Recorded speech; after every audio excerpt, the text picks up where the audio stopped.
아도니아의 반역에 가담했던 두 인물, 제사장이었던 아비아달, 그리고 군부 세력 요압, 둘 다 숙청을 당했지요. 아비아달은 죽임은 면했지만 대사장직에서 파면당했고 고향으로 귀향을 갔습니다. 그리고 요압은 죽임을 당했죠. 이로써 아도니아의 반역 사건에 가담했던 주동 인물들은 다 숙청을 당해서 공식적으로 아도니아의 사건은 정리가 된 것입니다. 오늘은 다윗이 솔로몬에게 유언하면서 두 사람을 경계하라고 했었는데 사실 그 첫 번째 인물은 요압이었죠. 그리고 두 번째 인물은 누구였냐면 다윗이 압살롬의 이 반역대 도망을 가는 이 상황 속에서 다윗을 보며 저주했던 인물, 바로 시므이입니다. 이 시므이에 대해서도 경계하라고, 그가 곱게 죽도록 내버려 두지 말라라고 유언을 했었는데 오늘은 그 시므이가 사실은 정리되는 그런 내용입니다. 여러분, 시므이에 대해서 어느 정도 알고 계시겠지만 사무엘서에서 우리가 또 사무엘서도 나누었듯이 시므이는 기본적으로 베냐민 지파에 속한 인물입니다. 그리고 베냐민 지파 중에서도 사울 왕가에 속해 있던 인물입니다. 그렇기 때문에 시므이는 베냐민 지파에서는 안에서는 꽤 영향력 있는 인물로서 베냐민 지파 사람들을 이렇게 움직일 수 있는 나름대로의 영향력을 크게 가지고 있던 그런 인물이었죠. 그러다 보니까 이 시므이는 어쩌면 당연히 사울 왕 다음에 또 후계자로 바로 베냐민 지파에서 왕이 나와야 된다라고 생각했던 인물이었을 것입니다. 그런데 하나님은 그 시므이, 이 베냐민 지파에서 왕을 세워주지 않고 유다 지파에 속한 다윗을 왕으로 세우셨죠. 그래서 이 시므이는 굉장히 유다 지파 사람인 다윗이 왕이 된 것을 못마땅하게 여겼던 인물입니다. 그래서 다윗이 왕이 되었을 때에도 그는 기뻐하지 않았고 그가 결국 압살롬을 피해 도망갈 때 참 잘됐다, 내가 이럴 줄 알았다, 이런 심정으로 저주하고 비방하기를 서슴지 않았던 그런 인물입니다. 사실 그때 이미 왕을 저주한 자, 기름 부음 받을 자를 저주한 자는 사실 죽임을 당해도 율법에 저촉되지 않았던 때입니다. 그래서 부하들도 제가 저 시므이를 가서 죽일까요? 라고 말했었죠. 하지만 다윗은 지금 이 상황 자체를 하나님이 자신을 징계하는 것으로 보았고 시므이의 입을 통해서 나의 죄를 지적하는 것으로 보았기 때문에 시므이를 죽이지 못하게 했었습니다. 여러분, 한 가지 정확하게 아셔야 될 것은 다윗이 시므이의 죄를 용서했다라고 하는 것 아닙니다. 그를 죽이는 것보다 더 중요한 건 내가 하나님의 음성에 귀를 기울여야 된다라고 하는 것, 이것 때문에 그를 죽이지 않고 갔었던 것입니다. 근데 모든 상황이 정리되고 돌아올 때 이 시므이는 어떻게 반응했어요? 다윗에게 나와서 영접하면서 사실은 어떻게 보면 용서를 구한 거나 마찬가지였죠. 좀 전에도 말씀드렸듯이 시므이는 단순한 한 사람이 아니라 베냐민 지파로 움직일 수 있는 영향력 있는 사람이었어요. 그를 그때 죽이면 베냐민 지파의 마음을 얻는 것, 이스라엘 백성을 하나로 모으는데 오히려 좋을 것이 없기 때문에 그는 시므이를 죽이지 않고 내가 너를 죽이지 않겠다라고 맹세하면서 그를 살려 주었었죠. 이때 또한 시므이의 죄를 용서했던 것 아닙니다. 나라의 하나됨을 위해서, 나라의 화평을 위해서 그를 죽이지만 않겠다고 맹세했었던 것뿐입니다. 그러니까 앞으로 이 시므이가 이 교만을 버리지 못하면 언젠가 솔로몬의 손에 죽임을 당하는 것은 당연한 것이고, 그렇게 죽는 것은 결국 다윗을 저주하며 비방했던 그 일에 대한 대가를 받는 것과 같은 결과가 되는 것이죠. 오늘 그러한 시므이가 어떻게 그의 인생이 마무리가 되는가 본문을 통해서 살펴보겠습니다. 자, 오늘 다시 본문으로 가셔서 열왕기상 2장 36절부터 38절을 읽겠습니다. 시작. 왕이 사람을 보내어 시므이를 불러서 이르되 너는 예루살렘에서 너를 위하여 집을 짓고 거기서 살고 어디든지 나가지 말라. 너는 분명히 알라. 네가 나가서 기드론 시내를 건너는 날에는 반드시 죽임을 당하리니 네 피가 네 머리로 돌아가리라. 시므이가 왕께 대답하되 이 말씀이 좋사오니 내 주 왕의 말씀대로 종이 그리하겠나이다 하고 이에 날이 오래도록 예루살렘에 머무니라. 자, 솔로몬은 아버지 다윗의 이 유언을 잘 듣고 마음에 새기고 있었습니다. 이 얘기는 뭐냐면 시므이도 늘 유념해서 경계하며 지켜보고 있었다라고 하는 것이죠. 그러면서 어느 시점인지는 정확하게 모르겠습니다. 이 아비아달과 요압이 숙청당한 이후인지 그 전인지도 정확하게 알 수는 없습니다.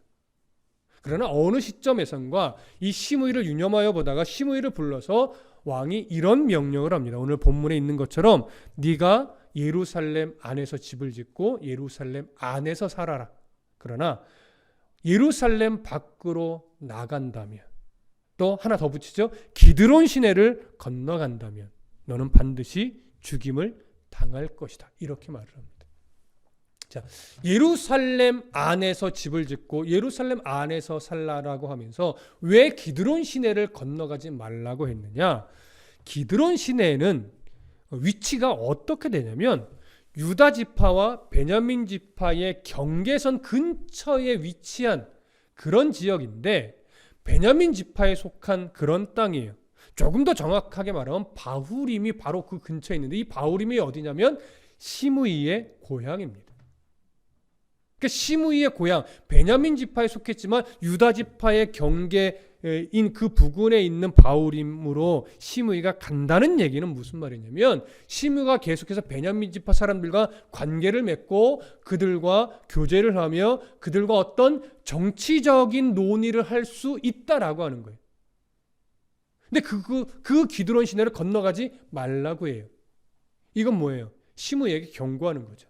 네가 베냐민 지파 사람들에 대한 영향력이 크다고 해서 그리고 내가 유다 지파에 속한 왕이라고 해서 네가 나에게 불만을 갖고 또 정치적으로 무엇인가 영향력을 미치기 위해 술수를 쓴다면 너는 죽임을 면치 못할 것이다. 이런 의미가 내재되어 있는 겁니다. 그러면 왜 예루살렘 안에 고향도 아니고 살던 지역도 아닌데 왜 예루살렘 안으로 불러들여서 여기에 집을 짓고 여기에서 살라라고 명령했을까요? 다윗은 옆에 두고 지켜보겠다라고 하는 것이죠. 옆에 두고 내가 너를 유념해서 지켜볼 건데 내 말을 안 듣고 예루살렘 지경을 벗어나서 네가 바후림으로 가서 베냐민 지파 사람들에게 어떤 좋지 않은 영향력을 미친다면 나는 너를 살려주지 않을 것이다. 이런 의미가 되어 있는 겁니다. 이 요구를 시므이는 나름 어렵지 않다라고 생각했던 것 같습니다. 왜냐하면 자기가 안 가도 얼마든지 종들은 보낼 수 있거든요. 그래서 자기 재산도 관리할 수 있었던 것은 분명할 겁니다. 다만 시므이는 움직이지 못하는 거예요.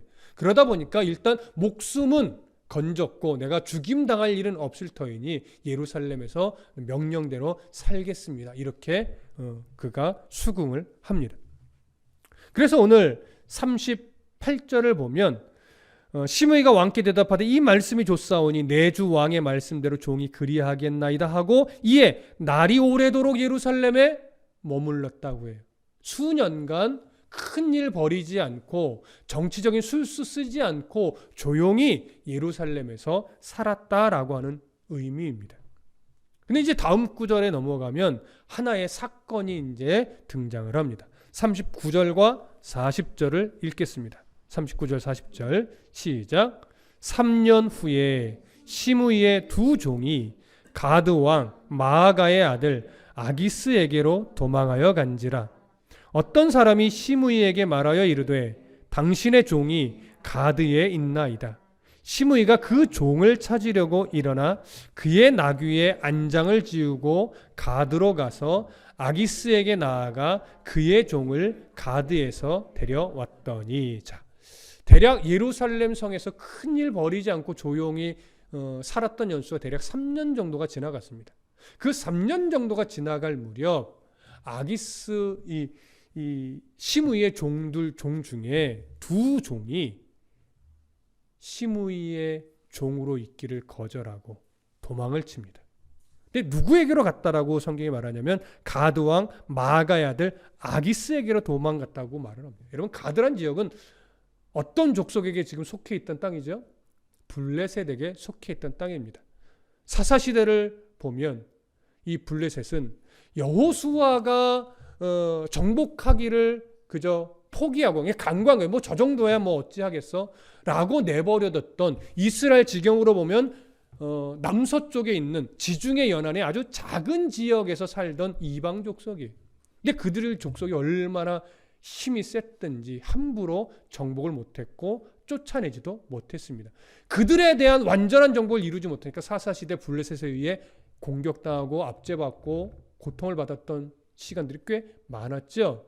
이때 여전히 열왕기서에 등장하는 이 시대에도 블레셋은 나름대로의 세력을 구축하고 여전히 가나안 땅에서 살고 있었습니다. 자, 이 두 종이 그 가드에 있었던 바로 아기스에게로 도망을 갔지요. 왜 도망갔는지는 정확하게 알 수 없지만 분명 시므이의 종으로 있기를 거절한 겁니다. 이 소식을 누가 들어요? 시므이가 들어요. 근데 시므이가 이 이야기를 듣고 에이 어쩔 수 없지 라고 이 종 잡아오기를 포기하거나 아니면 다른 사람을 보내서 잡아오게 한 것이 아니라 자신이 직접 가서 잡아왔어요. 이게 평상시 같으면 아주 지극히 당연한 일입니다. 종이 도망갔을 때는요, 항상 주인이 어디를 가든지 쫓아가서 잡아와서 그에 응하는 대가를 지불하게 하는 것이 보편적인 관례였고 너무나 당연한 일이었습니다.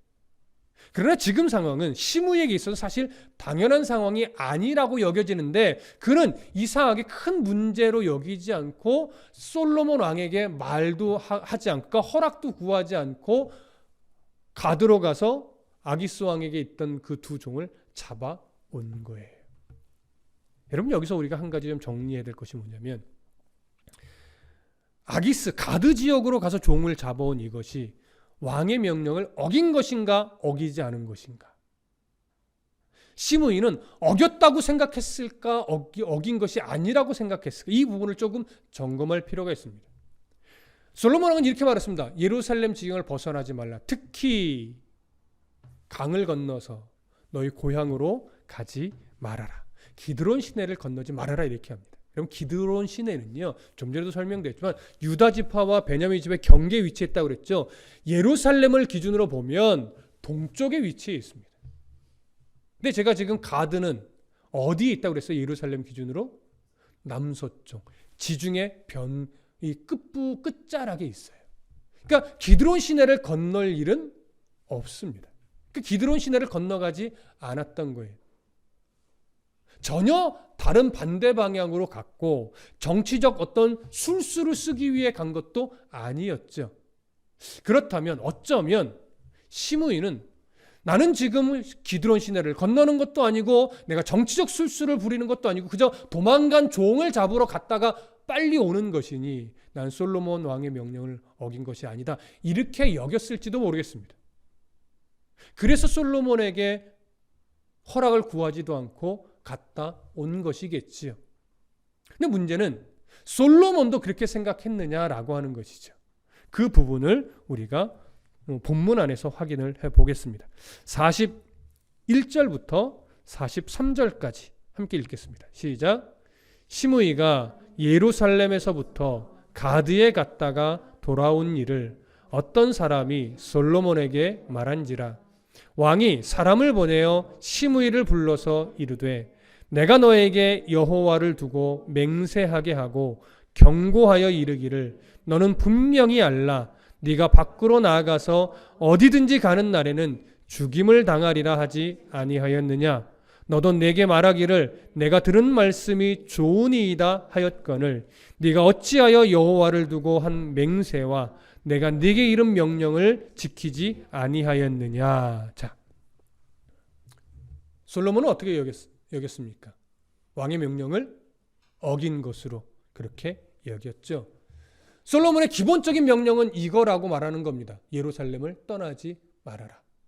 그 중에서도 기드론 시내를 건너지 말라고 하는 말을 더 추가한 것은 정치적으로 베냐민 지파 사람과 모의를 꾸미거나 그들에게 어떤 영향력을 베풀려고 해서는 안 된다라고 추가적으로 덧붙인 것이지, 기본적인 명령은 예루살렘 지경을 벗어나지 말라라고 하는 것이었습니다. 그런데 시므이는 이 말을 가볍게 여겼든지 착각을 했든지 아니면 몰래 갔다 오려고 했던 것인지 정확하게 알 수는 없지만, 성경이 드러내는 분명한 사실 하나는 왕의 명령을 어겼다라고 하는 거예요. 솔로몬은 이 사실을 정확하게 지적을 하고서 결국 그를 죽이게 되지요. 자, 몇 절을 보시냐면 41절부터 46절까지 함께 읽겠습니다. 시작. 왕이 또 시므이에게 이르되 네가 네 마음으로 아는 모든 악 곧 내 아버지에게 행한 바를 네가 스스로 아나니 여호와께서 네 악을 네 머리로 돌려보내시리라. 그러나 솔로몬 왕은 복을 받고 다윗의 왕위는 영원히 여호와 앞에서 견고히 서리라 하고 여호야다의 아들 브나야에게 명령하며 그가 나가서 시므이를 치니 그가 죽은지라. 이에 나라가 솔로몬의 손에 견고하여 지니라. 자, 솔로몬 왕이 시므이에게 죽어야 되는 이유를 이렇게 말합니다. 44절. 왕이 또 시므이에게 이르되 네가 네 마음으로 아는 모든 악 곧 내 아버지에게 행한 바를 네가 스스로 아나니. 어떤 사건을 말하는 겁니까? 왕을 비방하고 저주했던, 압살롬의 반역돼 있었던 그 사건을 말하는 겁니다. 이 말은 제가 시작할 때도 말씀드렸지만 너는 그 사건에 대해서 왕에게 용서를 받은 적이 없다라고 하는 의미가 여기에 내포되어 있는 것이죠. 너는 그때 용서받은 적이 없어. 그렇기 때문에 그때 아버지가 너에게 죽이지 않겠다고 맹세했던 것을 내가 듣고 있었기 때문에 앞으로도 교만만 떨지 않고 내 명령만 지키면 난 죽이지 않겠지만 내 명령을 어기면 이때 아버지가 용서해 주지 않은 것에 대해서 나는 너를 심판할 거다. 이 얘기를 하는 거죠. 그리고 그 상황 속에서 말씀을 드렸지만 왕을 저주한 자를 죽이는 것은 하나님의 공의에 합당한 일이었습니다. 그렇기 때문에 다윗도 자신의 살아있을 때 사울 왕 죽이기를 두려워했지요. 왜요? 하나님의 기름 부음 받은 왕이었기 때문에. 그를 저주하려고 하는 말도 하지 않았었습니다. 그를 죽이려고 하는 부하들도 다 막았었습니다. 그것이 하나님의 공의에 합당한 일이었기 때문에 그렇지. 근데 시므이는 지금 그 명령을 간과하고 결국 어겼습니다. 그리고서 자기의 도망간 두 종을 잡아온 것이죠. 여러분, 여기서 시므이는 크게 두 가지를 잘못한 겁니다. 첫 번째는 자신의 그 왕의 명령을 가볍게 생각했다라고 하는 것. 그래서 그 왕의 명령을 어겼다라고 하는 것이 중요한 큰 잘못이고, 또 하나 그가 정말 깨닫지 못했던 것 하나가 뭐냐면 자기가 다윗 왕으로부터 죽임을 당하지 않은 것이 얼마나 큰 은혜인가. 용서를 받은 것은 아니지만 죽이지 않았다라고 하는 것은 어떤 면에서는 그 용서에 가까운 은혜를 입은 거예요. 그것이 얼마나 큰 은혜였는지를 생각하지 못하고 자기의 종들이 자기를 떠나 도망갔다고 해서 그 두 종을 잡으러 갔다 온 것은 결국 자기도 용서받은, 자기도 용서에 준하는 큰 은혜를 덧입은 자라는 사실을 전혀 인식하지 못하고 있었다라고는 증거가 되는 거죠. 여러분, 우리가 잘 알고 있다시피 마태복음 18장에 가보시면 예수님이 10,000달란트, 10,000달란트 빚진 자가 탕감받은 이야기를 해줍니다. 근데 그 이야기는 무엇을 이야기하는 맥락에서 하신 말씀이면 용서에 대해서 주시는 말씀 중에 비유로 예를 들어 주셨던 내용입니다. 10,000달란트, 엄청난 계획입니다. 거의 100억이 넘는, 아마 맞을 겁니다, 제 기억에. 그러한 가치의 빚을 진 자가 살려달라고 용서를 구할 때 그 주인이 그를 다 그 빛을 탕감해 줬습니다. 이유는 하나였죠. 그를 불쌍히 여겼습니다. 다시 말하면 그를 사랑했던 거예요. 그 불쌍히 여기는 마음으로 그 엄청난 금액을 용서해 줬어요. 탕감해 줬어요. 그렇게 탕감받은 이 사람이 돌아가는 길에 자기에게 그저 몇십만 원 빚진 자를 딱 눈앞에 만나더니 어떻게 했어요? 잡아서 옥에 가뒀어요. 이 이야기를 그를 탕감해줬던 주인이 듣고 다시 그를 잡아왔어요. 잡아서 그를 옥에 가둘 때 딱 한마디를 하죠. 너는 왜 그를 불쌍히 여기지 않았느냐? 내가 너를 이렇게 불쌍히 여겨서 빚을 탕감해줬는데 너는 왜 그 사람을 불쌍히 여기지 않았느냐? 그게 그가 다시 옥에 갇히는 이유였습니다. 이처럼 이 시므이가 예루살렘에서 목숨을 부지하고 살아갈 때 가슴 깊이 새기고 있어야 될 것은 뭐냐면 내가 얼마나 큰 은혜를 덧입은 자였는지, 죽어도 벌써 죽었어야 하는 자인데 내가 다윗에게 은혜를 입어서 이렇게 목숨을 유지하고 살아가고 있구나. 이것을 가슴 깊이 새기고 두 종이 도망갔을 때 물론 화가 날 수는 있겠지만 은혜를 입었던 자기 자신을 생각하면서 그에게도 은혜를 베푸는 태도가 있었다면, 그래서 그 종을 잡으러 예루살렘 밖을 벗어나지 않았다면 그는 죽임을 당하지는 않았을 것입니다. 이것이 시므이가 가지고 있던 교만이었고 어리석음이었죠. 오늘날 성도들도 똑같습니다. 여러분, 왜 성도의 삶이 어렵습니까? 화가 날 때 함부로 화를 못 내요. 정말 그리스도인답게 살려고 마음 먹으면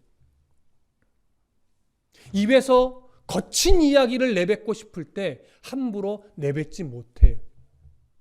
억울한 일을 당했을 때도 때로는 그 억울함을 수없이 참아야 되는 경우도 많이 있습니다. 내가 먼저 손해봐야 될 일도 참 많습니다. 이유는 하나죠. 내가 예수 믿는 사람이니까. 내가 화를 내고 내가 싸우고 내가 거친 말을 내뱉을 때 그 자리에서는 하나님의 영광이 드러나지 않으니까. 그리고 또 하나, 우리는 누군가를 미워하기 참 어려운 자들입니다. 그런데 미움이 생기는 건 참 어쩔 수가 없어요. 내 안에 미움이 생겨요. 내 안에 시기가 생겨요. 그런데 예수를 분명히 믿고 내게 주신 은혜가 어떤 은혜인지를 깊이 깨닫게 되면 내게 누군가를 미워할 자격이 없구나. 이거를 알게 되고 인정하게 돼요.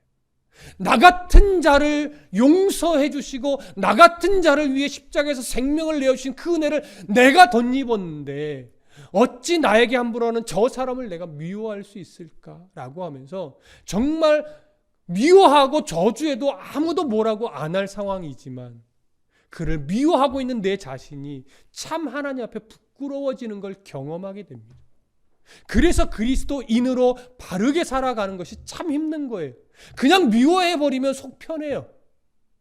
그냥 성질대로 남에게 피해 안 주면서 거친 말도 좀 하면서 내 자존심 구기지 않으면 때로는 살아가기 편해요. 그런데 그러면 하나님의 영광이 드러나지 않고 내게 주셨던 은혜가 전달이 안 되기 때문에 때로는 참고 때로는 입을 막고 때로는 미워하는 내 모습 때문에 참 가슴 아파하고, 그러니 어떤 사람 볼 때 야, 너 바보냐? 이런 소리를 하게 되기도 하지요. 그럼에도 불구하고 우리는 그렇게 살아가야 됩니다. 왜요? 우리는 엄청난 은혜를 받은 자이거든요. 엄청난 이 말도 안 되는 죄의 용서의 은혜를 덧입은 자거든요. 나 같은 자를 위해 하나님의 나라 새하늘과 새 땅을 예비하신다는 것이 말이 안 되는데 우리는 그 말도 안 되는 은혜를 이미 받은 자이거든요.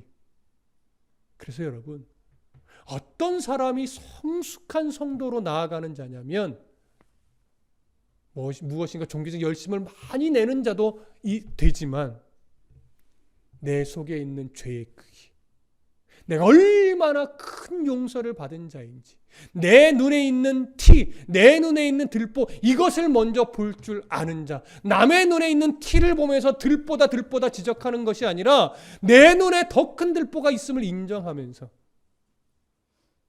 바로 내 본질을 먼저 볼 수 있는 자, 내 안에 아직도 살아있는 이 죄성을 볼 줄 아는 자, 이 사람이, 이런 성도가 성숙한 성도로 가고 있는 그런 성도입니다. 이런 차원에서 시므이는 엄청나게 지금 교만한 행위를 한 것이고, 이것을 근거로 솔로몬은 이 시므이를 결국 죽입니다. 하지만 그러면서 이것은 개인적인 복수심에 의해서 한 것이 아니라 하나님의 공의에 입각해서 그를 죽이는 것임을 정확하게 드러냈지요. 그것이 바로 몇 절에 있는 말이냐면 45절에 있는 말입니다. 그러나 솔로몬 왕은 복을 받고 다윗의 왕위는 영원히 여호와 앞에서 견고히 서리라. 하나님이 다윗에게 주신 약속에 근거하여 한 말입니다. 하나님의 공의에 의해 그는 죽임을 당한 것이죠. 자, 이렇게 시므이가 죽고 나서 성경은 이상하게 결론을 이렇게 맺습니다. 이에 나라가 솔로몬의 손에 견고하여 지니라. 자, 보세요. 무엇인가 조직을 개편하거나 무엇인가 내실을 다지거나 군사력이 강했다거나 그래서 솔로몬의 나라가 견고해졌다라고 말하지 않아요. 시므이가 하나님의 공의에 따라 죽었어요. 그랬더니 솔로몬의 나라가 어떻게 됐대요? 솔로몬의 손에서 견고해졌대요. 여기 이에 나라가 솔로몬의 손에 견고해지니라 할 때 이 이에라고 하는 것은 가깝게 보면 시므이가 죽은 사건을 의미하지만 조금 넓게 보면 그 앞에서 이미 아비아달이 귀향가고 요압이 죽고 시므이가 죽는 이 사건을 다 포함하는 겁니다. 다시 말하면 솔로몬의 대적들이 다 정리가 되었습니다. 그 대적들이, 외적인 대적들이 다 정리가 되자 이에 솔로몬의 손에 나라가 견고하여졌어요. 여러분, 그래서 여기서 견고해졌다는 이 표현의 중심에는 뭐가 있냐면 이제 더 이상 솔로몬을 대적하는 자가 없었다라는 의미도 포함이 됩니다. 자, 대적들이 죽었다라고 하는 것은 결국 외적인 요소로서 솔로몬을 대적하는 세력이 이제는 없다는 얘기예요. 그러니까 솔로몬의 나라가 안정될 수 있고 견고하게 서갈 수 있었던 것이죠. 그러면 여러분이 생각해 보십시오. 솔로몬에게 있어서 외적으로 상대하는 대적들이 제거됐다면 이제 솔로몬은 무엇을 제거하는 싸움을 해야 될까요? 내적인 대적. 마음속에서 일어나는 대적들. 이런 대적들과 치열하게 싸워서 그 대적들마저도 제거하는 일에 게으르지 않으면 앞으로 솔로몬의 왕위는 더 하나님이 기뻐하는 모습으로 견고해질 겁니다. 그런데 놀랍게도 3장으로 넘어가면서부터 무엇을 살며시 성경이 드러내기 시작하냐면 솔로몬이 잘하고 있는데 잘하고 있는 중에 그의 안에 있는 무엇인가 그 하나를 가볍게 여기면서 간과하면서 제거하지 않는 내적 요소들이 있어요. 그것이 다음 시간에 언급이 되겠지만 애굽왕 바로의 딸과 정략 결혼을 하는 것들, 그리고 여전히 언약궤가 있고 성막이 있음에도 불구하고 산당에서 이방 사람들이 제사를 드리던, 우상을 섬기던 산당에서 하나님 앞에 제사하는 이 행위를 했던 것, 이런 것들을 성경이 굉장히 안타까워하는 느낌으로 기록을 해갑니다. 그리고 나서 시간이 흘러가면서 이 두 가지 요소를 가볍게 여긴 솔로몬은 점차 이 두 가지가 원인이 돼서 죄에 잠식당하고 하나님이 기뻐하시지 않는 행위들을 수없이 행하면서 하나님 보시기에 참 안타까운 인물로 변해가는 그런 장면을 우리는 보게 될 겁니다. 미리 예고하는 것 같아서 좀 안타깝지만 솔로몬이 1000번제를 드릴 때 이미 그런 조짐은 가지고 있었습니다. 아마 그 부분을 다음 시간에 살펴보게 될 겁니다. 여러분, 솔로몬의 손에 나라가 견고해지는 것은 솔로몬이 무슨 업적을 많이 하거나 성전을 짓거나 무엇인가 조직을 개편을 잘하거나 그의 지혜를 잘 발휘하거나 그래서 솔로몬의 나라가 견고해지는 것 아닙니다. 성경이 끊임없이 드러내는 것은 뭐냐면 하나님의 공의를 가지고 하나님의 은혜를 가지고 외적 대적자들을 처단하고 내적 대적들을 처단할 때 그렇게 해서 내적으로 외적으로 하나님의 뜻에 가깝게 그의 삶이 세워져 갈 때 그의 나라 또한 견고해지는 겁니다. 왜요? 이스라엘은 사람의 손에 의해 견고해지는 나라가 아니라 하나님에 의해 견고해지는 나라이기 때문에 그렇습니다. 마찬가지로 성도의 삶이 견고해진다라고 하는 것은 헌신을 많이 하고 봉사를 많이 하고 헌금을 많이 하고 예배를 빼먹지 않고 이래서 성도의 삶이 견고해지는 것 아닙니다. 또 기도했더니 돈을 많이 벌고 기도했더니 좋은 직장 가고 기도했더니 세상에서 막 성공적인 삶을 살고 이것을 성경은 성도의 삶이 견고하다고 말하지 않습니다. 성도의 삶이 견고하다고 하는 것은 여기서 오늘 본문에서 말하고 있는 것처럼 하나님의 말씀, 하나님의 가치를 기준으로 삼고 내 삶의 어떤 외적으로 하나님이 기뻐하지 않는 일을 끊어내고 뿐만 아니라 내 안에서 끊임없이 일어나는 죄의 요소들, 내적인 대적들이죠. 그런 것들도 우리가 치열하게 끊어내는 싸움을 할 때 그렇게 내적으로 외적으로 하나님이 기뻐하지 않는 흔적들을 끊임없이 제거해가며 나의 삶을 계속해서 주님께로 맞추는 씨름을 해나갈 때 하나님은 우리들의 인생을 참 견고한 인생으로 세워주시는 겁니다. 그것이 견고한 성도의 인생이지 기도했더니 부자가 됐더라, 기도했더니 기적같이 사업이 다시 일어나더라, 이런 것을 성경은 견고한 성도의 삶이라고 말하지 않습니다. 견고한 성도의 삶은 때로는 세상에서는 바보처럼 여겨지는 모습이 될 수도 있습니다. 하지만 하나님이 인정하시는 견고의 삶을 살아갈 때 우리는 주님 재림하실 그때의 그 심판대 앞에 그것을 내 자랑으로 삼아서 또 주님이 그런 내 모습을 자랑스러워 하시는 그 은혜를 가지고 주 앞에 서서 기쁨으로 주님과 함께 새하늘과 새 땅에 들어가서 영원한 복락을 누리게 되지요. 여러분, 이것에 대한 가치, 이것에 대한 소망이 분명할 때 우리는 이렇게 하나님 앞에 견고한 인생으로 인정받는 것을 소망하며 살아갈 수 있는 힘이 생기는 겁니다. 이런 은혜가 있기를 간절히 축복합니다. 기도하겠습니다.